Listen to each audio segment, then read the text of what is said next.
Everyone, welcome to the channel. Today, what I'm doing is seeding in the garden two of my favorite early spring crops. Hakurei turnips, obviously fan favorite, everyone loves it, and French breakfast radishes, the same that we seeded in the greenhouse, but we're doing it outside. So check it out. So first things first, shout out this week to Jamie and Robbie from Rutabaga Ranch for the cool gear that they sent me. Rutabaga Ranch, I'm a big fan. Everyone should check them out. Their Instagram is one of a kind. You guys rock. Jamie, I love you. You're the best. Hope your tomatoes are doing well. So, this being said, I'm about to go seed outside with the Jang seeder. You know, I've used all the seeders out there for many, many years, and this is the seeder of choice. It's not a secret anymore. The seeder is really good in itself. Obviously, the trick to having great density, which is really important out there, is to have great singulation of seeds. So to find the right seeder that doesn't need to have soil that is too much prepared, you don't need to over-till it, you don't even need to till to use this seeder because it's rugged, because it has really all the nice features to really open up the soil and singulate the seeds really well. So the last thing you want is to have too much density and have to come back and pick out some of the crops. You don't want to do that because that's extra work. So the Jang seeder is really great for that. The other trick, obviously, is to have the right spacing. For Hakurei, we're doing 11 front and 11 back. And then we're using Y24, so that's Y24. We're using this one, and that's the density. And for radishes, we're using F24, which is a different hole. And we're doing 14 gear in the front and 9 gear in the back.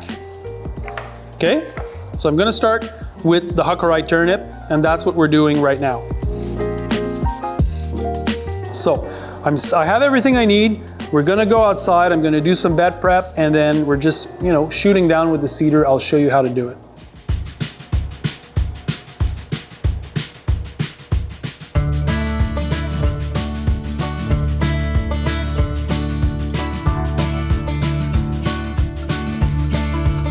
These are beds that I kept under a clear plastic tarp to really warm the soil up. It's a really cold spring this year, pretty wet here at the farm. So these little tricks, they make a difference. I need to follow with my calendar. So every second week I need to seed. And so having the clear plastic before was really kept the soil warm. What I'll do is I'll simply, and this was already brought forth, was already nice. I'll simply go and do a shallow cultivation on top just to make sure that my bed is really nice, and then I'll be good to seed. And then I'll put the clear plastic back on so that it warms it up again.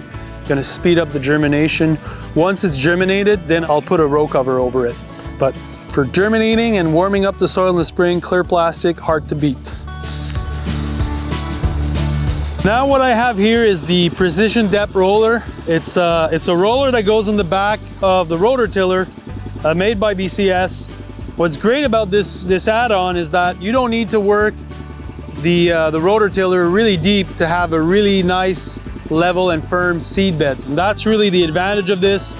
It kind of does the work that a power harrow would do, and I still like the power harrow perhaps more, but this is less expensive and it does the work. And I use the tiller for other things on the farm. Let's say I'm seeding cover crops and I want to bury the seeds, I'll go with the precision depth roller and just shallowly pass. And that's really the trick here. Like, I just need to level firm the seed bed, make sure that I have a good seed to soil contact.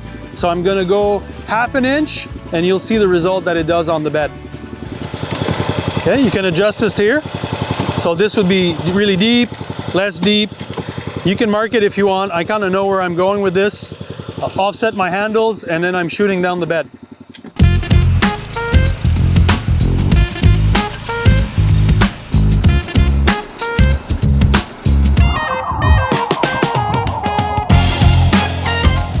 This is the bed preparation rake from Growers & Co. Johnny's also makes a really nice one. I got this 2x obviously from Elliot Coleman back in the days. Shout out to Elliot, hope you're well. Hope things are doing Super cool at Four Season Farm. So we're gonna go 6 rows on the 30-inch bed for the Hakurei turnips. If I hadn't passed the BCS to really work the soil shallowly, it would have been really hard to market this way. It would have been all clunky and it would have been level. And having a bed level is important because you want to make sure that you have uniformity for your germination, for whatever happens. It eliminates one step of troubleshooting when things don't go as planned. Is it because the bed was clunked?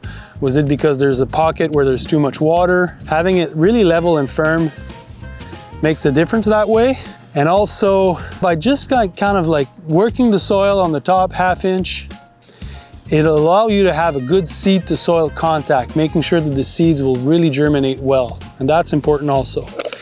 So now I've adjusted the seeder, and you see, if you're not sure why and how, this is the chart that comes with the Jang. 11 is the gear that I've set it, 11 front, 11 back. And so you go down to the 24, we should have seeds that are dropped every 1.5 inch. And that's exactly what we want for Hakurei turnip.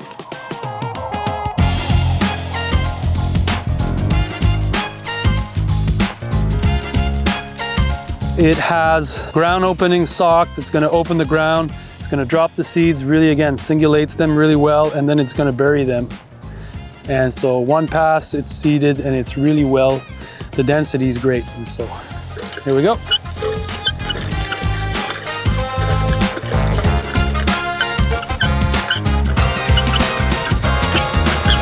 So you really see that the terrain here is not perfect, not at all. There's rocks and it's not sandy soil. So you see how the seeder just plows through it, and that's really one of the great advantage of this seeder. It's not finicky at all. It's rugged and it'll go and it'll drop the seeds where you want them. You really see that the seeds are being dropped, and that's a sure shot with this seeder. It's really reliable. So when you're done, it's really simple. It's a really nice feature from this seeder actually. You simply disconnect it and then you drop your extra seeds and boom, you're ready to start with another seed. We'll do the radishes now. So that's it for this week. Typical life of a market gardener. Typical tools of the market gardener. This week was really great at the old mill. I had some help with the crew from La Grelinette came down. We planted the tomatoes in the greenhouse. We planted some celeries. Guess to do what? To do cocktails, to do Bloody Caesars with celery stick. It's gonna be amazing. And we just kind of refurbished the greenhouse, finished building the shed. So it's all coming along. Spring is kind of behind us, I hope. And we have pockets of warm weather, pockets of dry weather. So we're trying to get as much work as possible. Stay tuned, check it out. Hope you guys are doing well. Hope things are growing where you are. Hope you're growing and that the spring is making you excited. So JM out. See you next week, friends.